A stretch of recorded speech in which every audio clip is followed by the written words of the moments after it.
اسی آواز کے ذریعے سے انسان کو موت دی جائے گی، پوری دنیا کا خاتمہ ہوگا، اور اسی آواز کے ذریعے سے انسانیت کو دوبارہ سے زندہ کیا جائے گا۔ یہاں تک کہ یہ جو آواز کی جو تعلیم ہے، یہ ازواج رسول کو بھی اس کی تعلیم دی گئی ہے۔ رسول اللہ صلی اللہ علیہ وآلہ وسلم کی بارگاہ میں آداب سکھائے گئے ہیں کہ آپ نے آواز کا استعمال کیسے کرنا ہے، اپنی آواز کو نبی کی آواز سے اوپر مت لے جانا، یہ آواز کا ادب سکھایا گیا، صحابہ کو بھی، عام لوگوں پہ بھی، آج بھی یہ ادب ہے۔ بسم اللہ والصلاة والسلام علی رسول اللہ وآلہ وآلہ۔ السلام علیکم ورحمۃ اللہ وبرکاتہ۔ امید کرتا ہوں آپ لوگ خیریت سے ہوں گے، پروردگار آپ سب کو اپنے حفظ و امان میں رکھے۔ آج کی ہماری ویڈیو کا موضوع آواز ہے۔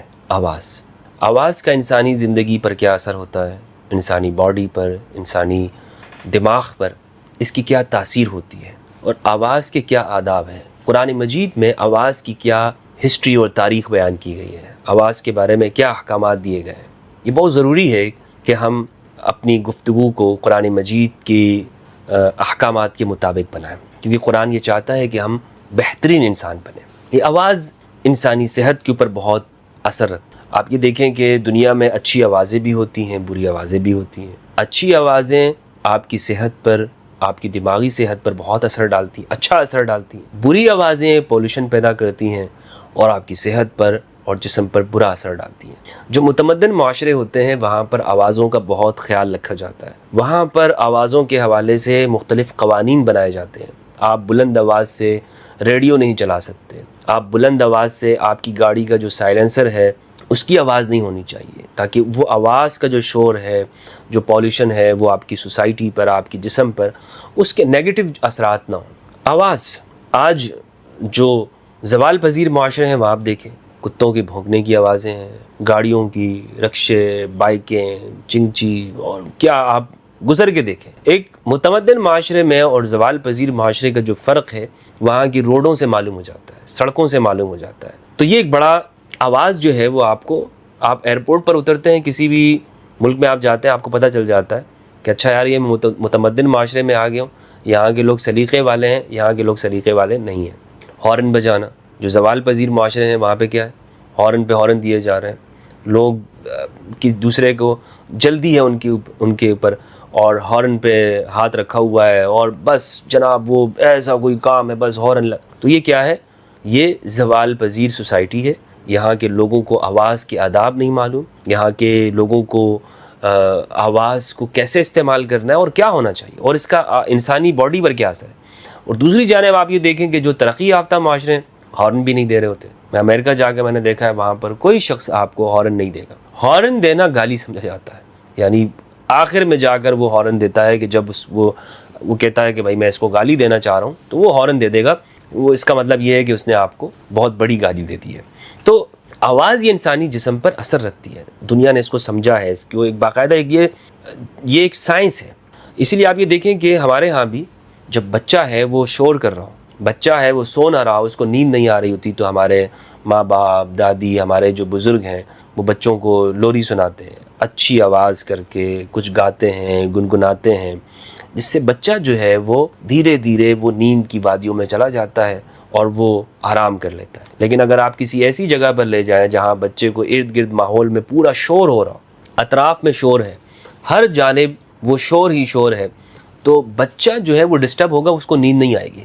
کیوں؟ اس لیے کہ آوازوں کا شور ہے۔ تو یہ فرق ہو گیا۔ اس کا مطلب یہ ہے کہ فطرت یہ چاہتی ہے کہ خوبصورت آوازوں کی فطرت تعریف کرتی ہے، انسانی باڈی خوبصورت آوازوں کو قبول کرتی ہے، اور بری آوازوں کو انسانی باڈی وہ قبول نہیں کرتی۔ میں نے بچپن میں کتاب پڑھی تھی مدرسے کے اندر، شیخ سعدی رحمہ اللہ کی گلستان اور بوستان، فارسی زبان میں ہے، اردو میں بھی موجود ہے۔ اس میں ایک واقعہ انہوں نے ذکر کیا جہاں تک مجھے یاد آتا ہے۔ شیخ سعدی کہتے ہیں کہ ہم ایک جگہ پہ جا رہے تھے رستے میں، تو وہاں پر ایک آدمی نے، ہم نے فجر کی یا غالباً کوئی نماز ہم نے پڑھی، قافلے میں تھے ہم، تو ایک آدمی وہ آیا اور بہت سارا اس نے مٹھائیاں اس نے لے کر آیا، اور ہمارے سامنے اس نے رکھ دی اور کہا کہ یہ میری جانب سے آپ کے، اور ہم لوگ مسیحی ہیں، اس علاقے میں رہنے والے ہیں اور کرسچن ہیں، اور یہ آپ لوگوں کی تحفے میں، آپ لوگوں کے لیے ہم تحفے میں دیتے ہیں۔ تو ہم نے کہا کہ بھائی ہم تو مسلمان ہیں، آپ ہمیں کیوں تحفہ دینا چاہ رہے ہیں؟ تو انہوں نے کہا بھائی بات اصل میں یہ ہے کہ آج اذان کس نے دی آپ میں سے؟ تو انہوں نے کہا بھائی فلاں بندے نے۔ کہا کہ آپ لوگوں کا بہت شکریہ کہ آپ نے اس سے اذان دلوائی ہے، حقیقت یہ ہے کہ میری بیٹی وہ کافی عرصے سے تنگ کر رہی تھی مجھے، اور وہ کہہ رہی تھی کہ میں مسلمان ہونا چاہتی ہوں، میں مسلمان ہونا چاہتی ہوں، بار بار بولے جا رہی تھی، اور ہماری زندگی جو ہے ان سے بڑی اجیرن تھی۔ لیکن آج جب اذان آپ کی سنی ہے انہوں نے، تو میری بیٹی نے یہ کہا کہ اگر یہ اسلام ہے نا جو یہ شخص اذان دے رہا ہے، تو میں اسلام سے توبہ کرتی ہوں، میں مسلمان نہیں ہونا چاہتا۔ اسلام میں یہ ہے کہ اس طرح کی اذان ہوتی ہے۔ تو اصل میں شیخ سعدی یہ کہتے ہیں کہ دین پہنچانے کا بھی طریقہ ہے۔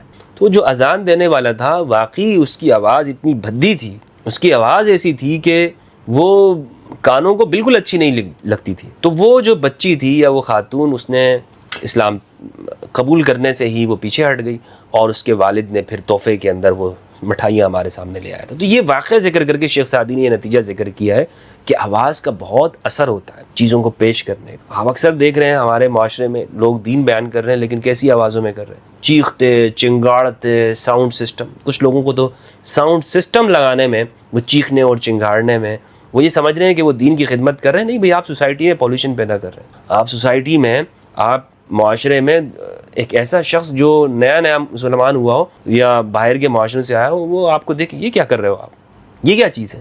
قرآن مجید فرقان حمید سے ہم گفتگو کریں گے، اور ہمیشہ کی طرح میں نے اس پہ غور کیا قرآن مجید نے آواز کے حوالے سے کیا کہا ہے۔ تو قرآن بھرا ہوا ہے آواز کے حوالے سے۔ قرآن مجید نے بہت تاکید کی ہے کہ آواز آپ کی کیسی ہونی چاہیے، آواز آپ کی، اس میں گفتگو آپ کی کیسی ہونی چاہیے۔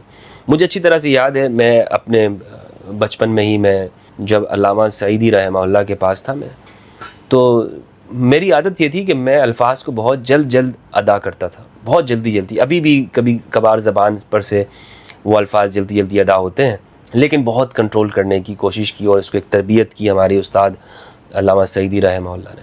تو میں جب ان کے پاس جاتا تھا تو میں کہتا السلام علیکم ورحمۃ اللہ، تو بہت جلدی میں کہتا تھا۔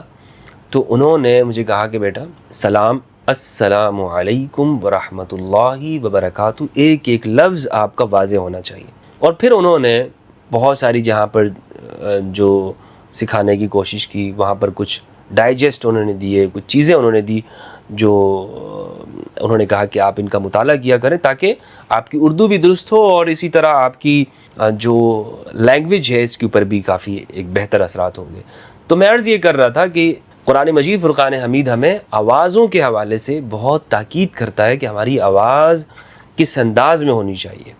حضرت لقمان علیہ السلام رحمہ اللہ، ان کے حوالے سے قرآن مجید میں ایک پوری سورت موجود ہے۔ حضرت لقمان یہ نبی نہیں ہے، یعنی یہ علماء کا اس میں اختلاف ہے، لیکن متفقہ جو بات ہے، جو جمہور کی جو بات ہے، وہ یہ ہے کہ حضرت لقمان ایک حکیم تھے، دانشور تھے، صاحب حکمت آدمی تھے۔ آپ یہ دیکھیں قرآن مجید میں بہت سارے انبیاء کا ذکر ہے، لیکن ان کے نام پر صورتیں نہیں ہیں۔ لیکن حضرت لقمان نبی نہیں ہے، پھر بھی ان کے نام پر پوری صورت ہے۔ حضرت شعیب قرآن میں ان کا ذکر ہے، اور نبی تھے بلا شک و شبہ حضرت موسیٰ علیہ السلام کے دور میں، لیکن آپ حضرت شعیب کے نام پر سورہ شعیب نہیں ہے۔ مگر آپ دوسری جانب آپ یہ دیکھیں کہ حضرت لقمان کے نام پر صورت موجود ہے، اور اس کے باوجود کہ وہ پیغمبر نہیں ہے، وہ حکیم تھے۔ یعنی حکیم سے مراد معالج نہیں، حکیم سے مراد ایک صاحب حکمت انسان، وزڈم تھا ان کے پاس، اس کی طاقت تھی۔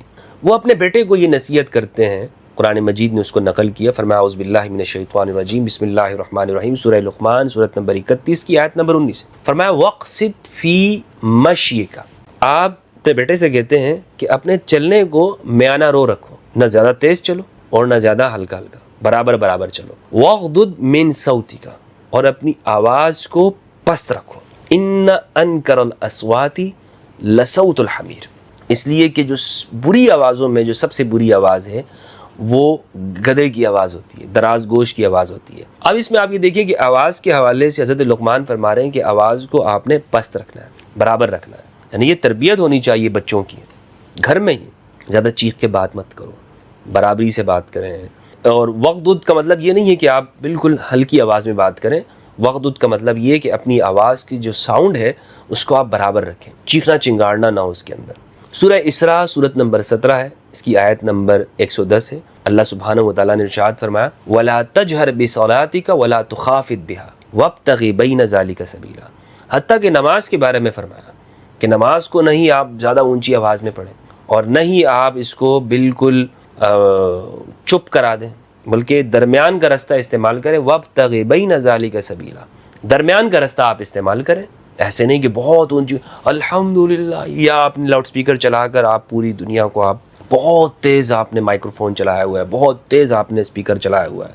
اب آپ اندازہ لگا لیں کہ قرآن مجید نماز کے بارے میں یہ کہہ رہا ہے کہ نماز وہ برابر آواز میں ہونی چاہیے. تو دوسری جانب پھر ہم جو محافل کرتے ہیں، ہم جو اسلامی اجتماعات ہو رہے ہوتے ہیں ہمارے، کیا ضرورت ہے اس کو ہم اتنی اونچی آواز میں اتنے بڑے ساؤنڈ سسٹم پہ لے کے چلا رہے ہوتے ہیں کہ جو چیخنے چنگاڑنے تک بات آ جاتی ہے. کیا یہ درست ہے؟ کیا یہ محبوب ہے؟ ہرگز نہیں. قرآن مجید نماز کے حوالے سے کہہ رہا ہے کہ نہیں، یہ بہت بلند آواز میں آپ اسے کریں. نماز کو اللہ سبحانہ و تعالیٰ کی عبادت ہو رہی ہے، نماز کی عبادت ہونے میں کسے شک و شبہ ہے، لیکن نماز کے حوالے سے کہا کہ آپ نے اس کو بھی بہت اونچی آواز میں نہیں کرنا، برابر ہونا چاہیے. یہاں تک کہ یہ جو آواز کی جو تعلیم ہے، یہ ازواج رسول کو بھی اس کی تعلیم دی گئی ہے. آواز کا اثر ہے، انسانی زندگی پر اثر پڑتا ہے. اس آواز سے کیا آپ دیکھ لیں کہ جو اثرات ہیں انسانی باڈی پہ پڑتے ہیں. اب بلکہ ابھی تو بہت سارے علاج ایسے دریافت ہو گئے ہیں کہ جو آپ کی جو آواز کے ذریعے آپ کی باڈی کا اسپائنل کورڈ کا علاج کیا جاتا ہے. اس کا باقاعدہ تھراپی، ساؤنڈ تھراپی کی جاتی ہے. دماغ کی جو بیماریاں ہیں وہ ساؤنڈ کے ذریعے اس کو علاج دریافت ہو چکے ہیں. ازواج رسول کو قرآن مجید میں اللہ سبحانہ و تعالیٰ نے یہ حکم دیا. سورہ احزاب سورت نمبر 33 کی آیت نمبر 32 ہے. فرمایا یا نساء النبی لستن کاحد من النساء، اے نبی کی بیویوں تم عورتوں میں سے کسی کی طرح نہیں ہو، یعنی تمہارے جو معاملات ہیں وہ الگ ہیں. ان اتقیتن، اگر تم تقوی رکھتی ہو، فلا تخضعن بالقول، تو پست آواز مت رکھنا. فیطمع الذی فی قلبہ مرض، تو جس کے دل میں مرض ہے، بیماری ہو نفاق کی، اس کے دل میں کچھ لالچ پیدا ہو جائے گی. وقلن قولا معروفا، ہمیشہ آپ معروف بات کہتی رہیں، یعنی جو معاشرے میں جو درست طریقہ کار ہے بات کرنے کا، اسی کے مطابق آپ بات کریں.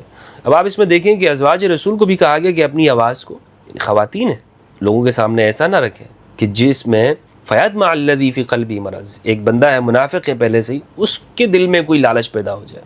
آواز یہ شیطان کا ہتھیار ہے. شیطان اس آواز کے ذریعے سے ہی انسان کو بہلاتا، پھسلاتا، وسوسہ ڈالتا ہے. شیطان کو جو ہتھیار دیا گیا نا وہ آواز کا ہے، لیکن اس کی جو آواز ہے نا وہ بغیر یعنی وہ جو یعنی جو وسوسہ ہے وہ بغیر کسی آواز کے ہوتا ہے. ایسی آواز ہے کہ جو بغیر آواز کے، شیطان کا. قرآن مجید میں فرمایا وَاسْتَفْزِزْ مَنِ اسْتَطَعْتَ مِنْهُمْ بِصَوْتِكَ وَأَجْلِبْ عَلَيْهِمْ بِخَيْلِكَ وَرَجِلِكَ وَشَارِكْهُمْ فِي الْأَمْوَالِ وَالْأَوْلَادِ وَعِدْهُمْ وَمَا يَعِدُهُمُ الشَّيْطَانُ إِلَّا غُرُورًا. فرمایا اور جس پر بھی تیرا بس چل سکتا ہے، اپنی آواز سے ڈگمگا لے، اسے اپنی آواز کے ذریعے سے تو لے جا، اور اپنی فوج کے سوار اور پیادہ دستوں کو اس پر چڑھا دے، اور ان کے مال اولاد میں ان کے شریک ہو جا، اور ان کو پھر جھوٹے وعدے دیا کر، جھوٹی تسلی دیا کر. اور یہ جو جھوٹی تسلیاں ہیں، یہ دھوکے ہیں شیطان کے، یہ دھوکے اور فریب کے سوا کچھ نہیں ہے، یہ جھوٹے وعدے ہیں. اب آپ اس میں دیکھیں کہ اللہ سبحانہ و تعالیٰ شیطان سے یہ کہہ رہے ہیں کہ جو تو کرنا چاہتا ہے نا تو کر لے اپنی آواز کے ذریعے سے، یعنی جس پر تو آواز کا استعمال کرے گا، جس پر تو آواز کو لے کے چلے گا، اور اپنے پیادہ سواروں کے ذریعے سے جو تیری فوج اور لشکر ہے، جو بھی تو کرنا چاہتا ہے نا وہ کر لے. تو شیطان کی جو آواز ہے، باقاعدہ یہ ایک آواز رکھتا ہے، باقاعدہ شیطان کی آوازیں ہیں، اور یہ فیل بھی ہوتی ہیں وسوسے کے ذریعے سے. آپ کسی کام پہ کرنے والے ہوتے ہیں لیکن آپ وہ کام سے پیچھے ہٹ جاتے ہیں، خیر کا کام ہوتا ہے لیکن آپ نہیں کر پا رہے ہوتے ہیں، اندر سے آواز آتی ہے اچھا یار بعد میں کر لینا. تو یہ جو بعد میں کر لینا والا ہوتا ہے نا، یہ شیطان کی آواز ہوتی ہے، یہ وسوسہ ہوتا ہے شیطان کا. اللہ سبحانہ و تعالیٰ ہم سب کو محفوظ فرمائے، ہم سب کو. اور یہ ہم سب انسان ہیں، ہمارے اوپر یہ اوقات آتے ہیں، یہ وقت آتے ہیں. شیطان جب ہمارے اندر سستی ڈال دیتا ہے، اور وہ کیسے کرتا ہے؟ وہ ان آوازوں کے ذریعے کرتا ہے. ہم کہتے ہیں یار اچھا یہ آپ اس کو فیل کریں گے، محسوس، آپ کوئی اچھا کام کرنے جائیں، آپ کو فوراً کہا اچھا یار بعد میں کر لیں گے، یار چھوڑ دو یار بعد میں ہو جائے گا سارا. تو یہ جو بعد میں ہو رہا ہوگا وہ در حقیقت وہی آواز ہوتی ہے اس کی. رسول اللہ صلی اللہ علیہ وآلہ وسلم کی بارگاہ میں آداب سکھائے گئے ہیں کہ آپ نے آواز کا استعمال کیسے کرنا ہے، کیسے استعمال کرنا ہے. آپ یہ دیکھیں کہ کلاس میں ایک اسٹوڈنٹ ہو، وہ استاد کے سامنے اونچی آواز میں بات کر رہا ہو تو پوری کلاس کا جو ماحول ہے وہ خراب ہو جائے گا. کسی کمپنی میں ایک آدمی ہے، وہ جاب کر رہا ہے، مینیجر کے سامنے وہ آواز اونچی کر رہا ہے، نہیں جناب میں یہ کام نہیں کروں گا، یا اونچی آواز سے باتیں کر رہا ہے، اس کی آواز کے اوپر اس کی آواز اونچی ہو جاتی ہے، تو اس کی جو ترقی وہ رک جائے گی. کوئی بھی جو ترقی یافتہ لوگ ہیں وہ کبھی بھی نہیں چاہیں گے کہ ایسے شخص کو اوپر لے کے جائے. جو اپنے باس کے ساتھ، اپنے بڑوں کے ساتھ وہ اونچی آواز میں بات کر رہا ہوں۔ قرآن مجید فرقان حمید میں سورۃ الحجرات کی ابتدائی آیات ہے، سورہ حجرات 49 کی ورس نمبر 2 ہے 2، یا ایھا الذین آمنوا لا ترفعوا اصواتکم فوق صوت النبی ولا تجهروا له بالقول كجهر بعضكم لبعض ان تحبط اعمالكم وانتم لا تشعرون۔ اے صاحبان ایمان، اپنی آوازوں کو بلند مت کرو، فوق صوت النبی، نبی کی آواز کے اوپر، اپنی آواز کو نبی کی آواز سے اوپر مت لے جانا۔ یہ آواز کا ادب سکھایا گیا صحابہ کو بھی، عام لوگوں پہ بھی۔ آج بھی یہ ادب ہے، رسول کے پاس حاضر ہوتے وقت، سرکار کی بارگاہ میں آتے وقت آوازوں کو اونچا نہیں کرنا۔ تو کیوں؟ اس لیے کہ آواز اس کی تاثیر ہے، یہ اثر رکھتی ہے۔ آپ رسول اللہ کی کلاس میں ہیں، رسول اللہ کے سامنے موجود ہیں، صحابہ سے کہا جا رہا ہے کہ تم ایسا نہیں کر لینا کہ کہیں آوازیں تمہاری بلند ہو جائیں۔ اچھا، عام لوگوں کے ساتھ تو معاملہ یہ ہے کہ اگر آپ عام لوگوں میں آواز کو اونچی کرتے ہیں تو آپ کے اعمال تو ضائع نہیں ہوں گے، زیادہ سے زیادہ یہ ہوگا کہ خلاف ادب۔ لیکن اب آپ صحابہ کا امتحان دیکھ لیں کہ ان سے کہا جا رہا ہے کہ آواز اونچی نہیں کرنا، کیونکہ یہاں پر معاملہ اعمال حبط ہونے کا ہے، سارے اعمال ضائع ہو جائیں گے تمہارے، جو آگے پیچھے تم نے اعمال کیے ہوئے ہیں، اگر جہاد بھی کیا ہوگا سب کچھ ضائع ہو جائے گا، سب ضائع ہو جائے گا۔ کیوں ضائع ہو جائے گا؟ اس لیے کہ رسول اللہ صلی اللہ علیہ وآلہ وسلم کا جو مقام و مرتبہ ہے، ایک ہادی ہیں، اللہ کی جانب سے خاتم النبیین ہیں، وہاں پر ادنا سی بھی گنجائش اور چھوٹ نہیں دی جا سکتی کہ کوئی آواز میں ایک ایسا ہو کہ جس کا جو اثر ہے رسول کی ذات کے اوپر، رسول کے قلب و دماغ کے اوپر کچھ ناگواری کے اثرات پیدا ہوں۔ ہاں، رسول کے اوپر دیکھیں، اس سے ایک چیز میں آپ کو سمجھاتا چلوں، رسول کو جس بھی چیز سے ناگواری ہوتی ہے، ناگواری کا اظہار کر رہے ہوں، وہ چیز قرآن مجید نے اس کو پھر منع کیا ہے۔ یہاں پر ایک معاملہ بھی آپ کو سمجھ میں آ جائے گا۔ مثال کے طور پر کوئی معاملہ ایسا ہے، رسول اللہ آپ سے فرما رہے ہیں کہ یہ کام کر لیں، آپ کہتے ہیں کہ میں نہیں کرتا، تو اب اس پہ دیکھا ہی جائے گا کہ رسول اللہ پر ناگواری کے اثرات ہوئے یا نہیں ہوئے۔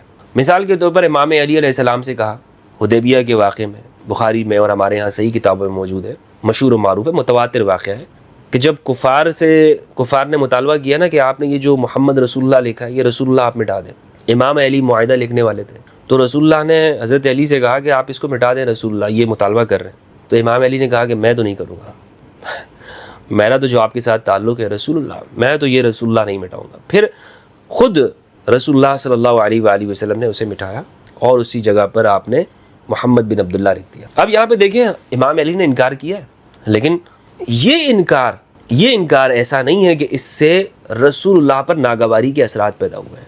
یہ یاد رکھیے گا، صرف انکار وہاں پہ مذمت والا نہیں ہے، بلکہ یہاں پر تو یہ انکار علی کی رسول اللہ کے ساتھ، نفس رسول ہے نا، نفس رسول سے تو ناگواری کے اثرات ہو ہی نہیں سکتے، لیکن کہنے کا مقصد یہ ہے، یہاں پر سمجھنے والی جو بات ہے، انکار تو ہوا ہے مگر رسول کے قلب پر، رسول کے ذہن پر اس کے جو اثرات ہیں وہ کوئی ایسا اثر نہیں ہوا۔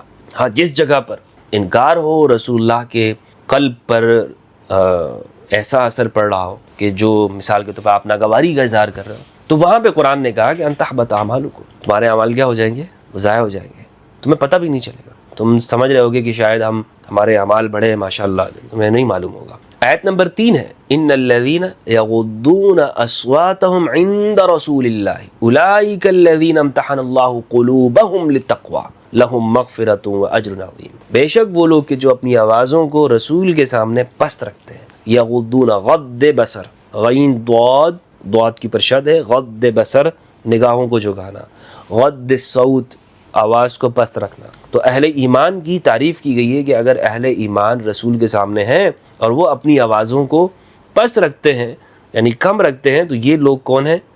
یہ لوگ، ان کے دلوں کی اللہ نے تقوی رکھا ہوا، ان کے دلوں کے اوپر تقوی کا راج ہے، یہ متقی لوگ ہیں۔ سورہ نمل سورۃ نمبر 27 کی آیت نمبر 16 ہے، حضرت سلیمان علیہ السلام کو اللہ سبحانہ و تعالیٰ نے پرندوں کی بولیوں کا علم دیا تھا، ان کی آوازوں کا، جب آواز کرتے تھے، وہ بولا کرتے تھے، تو حضرت سلیمان علیہ السلام وہ اسے سمجھ جایا کرتے تھے۔ قرآن میں استعمال ہے یہ لفظ، وَوَرِثَ سُلَيْمَانُ دَاوُودَ وَقَالَ يَا أَيُّهَا النَّاسُ عُلِّمْنَا مَنطِقَ الطَّيْرِ وَأُوتِينَا مِن كُلِّ شَيْءٍ، اور سلیمان داؤد کے وارث ہوئے اور کہا کہ اے لوگوں، ہمیں پرندوں کی منطق دی گئی ہے، عُلِّمْنَا مَنطِقَ الطَّيْرِ، ہمیں پرندوں کی منطق، ایک ہے منطق اور ایک ہے لغت، نطق بولنا، اور ایک لغت، یعنی ایک شخص ہے، لغت میں اور منطق میں فرق یہ ہوتا ہے منطق سے چیز بات سمجھ میں بھی آ رہی ہوتی ہے. ممکن ہے کہ آپ شاید بول نہ پا رہے ہو اور ممکن ہے کہ آپ بول بھی رہے ہوں اور اس کو بات کو سمجھ بھی رہے ہوں. مثال کے طور پر ایک آدمی ہے, وہ سورہ فاتحہ پڑھ تو رہا ہے لیکن شاید وہ سمجھ نہ رہا ہو, یہ ہو سکتا ہے. اور ایک آدمی پڑھ بھی رہا ہو, سمجھ بھی رہا ہو. اور ایک آدمی وہ ہے کہ جو مثال کے طور پر پاکستان میں پیدا ہوا ہے, لازمی بات ہے اردو بولے گا. پٹھانوں میں پیدا ہوا ہے, لازمی بات ہے پشتو بولے گا. چائنا میں پیدا ہوا ہے, چائنیز بولے گا. جاپان میں پیدا ہوا ہے, جیپنیز بولے گا. تو لغت اس کو آٹومیٹکلی آتی. لغت کو سمجھنا ضروری نہیں ہوتا. ممکن ہے کہ وہ اپنی ہی بہت ساری چیزوں کو سمجھ نہ پا رہا ہو, اپنی ہی. مثلا ایک چائنیز ہے, وہ چینی زبان میں کچھ لکھا ہوا ہے لیکن وہ اس کو سمجھ نہ پا رہا ہو. ایسے ہو سکتا ہے, کچھ ایسی علم کی باتیں لکھی. آپ آج بھی غالب کے اور میر انیس کے کلام پڑھیں تو ممکن ہے کہ آپ کو کچھ سمجھ میں نہ آ رہا ہو کہ بھائی اس کا جو مفہوم ہے یا وہ جو منطق جو اس سے نکل رہی ہے وہ آپ نہ سمجھ رہے ہو.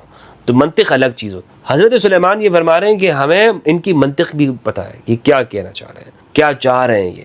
تو آوازوں کا علم, پرندے بھی, بلکہ کائنات کی ہر چیز اللہ کی تسبیح کر رہی ہے. ہر چیز اللہ سبحانہ و تعالیٰ کی تسبیح کرتی ہے. زمین, آسمان, پتھر, ان کی آوازیں ہیں. فضا کی آواز ہے, فضا کی ایک باقاعدہ یہاں سے اوپر جاتے ہیں تو اس کی آواز ہے. وہ آواز ریکارڈ بھی ہوتی ہے, اس آواز وہ کچھ کہہ رہی ہوتی ہے. جیسے پرندے بات کرتے ہیں اسی طرح فضا بھی بات کرتی ہے. اسی آواز کے ذریعے سے انسان کو موت دی جائے گی, پوری دنیا کا خاتمہ ہوگا, اور اسی آواز کے ذریعے سے انسانیت کو دوبارہ سے زندہ کیا جائے گا. یہ آواز ایسی ہے.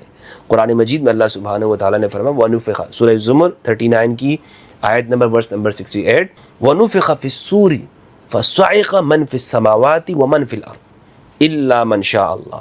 سور پھونکا جائے گا, زمین آسمان میں جو بھی ہیں وہ سب گر پڑیں گے, اوندے منہ گر پڑیں گے. إِلَّا مَنْ شَاءَ اللَّهُ ثُمَّ نُفِخَ فِيهِ أُخْرَى فَإِذَا هُمْ قِيَامٌ يُنظَرُونَ.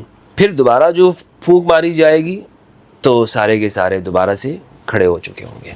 تو دو جو صوت ہیں یا آوازیں ہیں وہ ہوں گی. ایک آواز سے پوری دنیا کا, پوری کائنات کا جو سسٹم ہے درہم برہم ہو جائے گا, تباہ ہو جائے گا.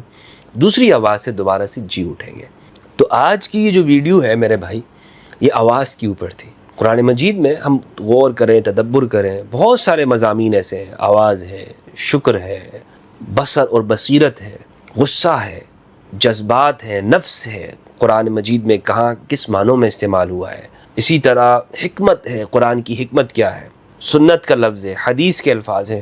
اگر ہم ان موضوعات پر گفتگو کریں نا تو قرآن فہمی جو ہے وہ ہمیں معلوم ہوگی کہ قرآن کہنا کیا چاہتا ہے, کیسا انسان وہ چاہتا ہے, کس طرح کی ایک انسان کی پرورش کرنا چاہتا ہے, تربیت کرتا ہے, اور وہ انسانی معاشرے کو کہاں پر لے کر جانا چاہتا ہے. والسلام علیکم ورحمۃ اللہ وبرکاتہ.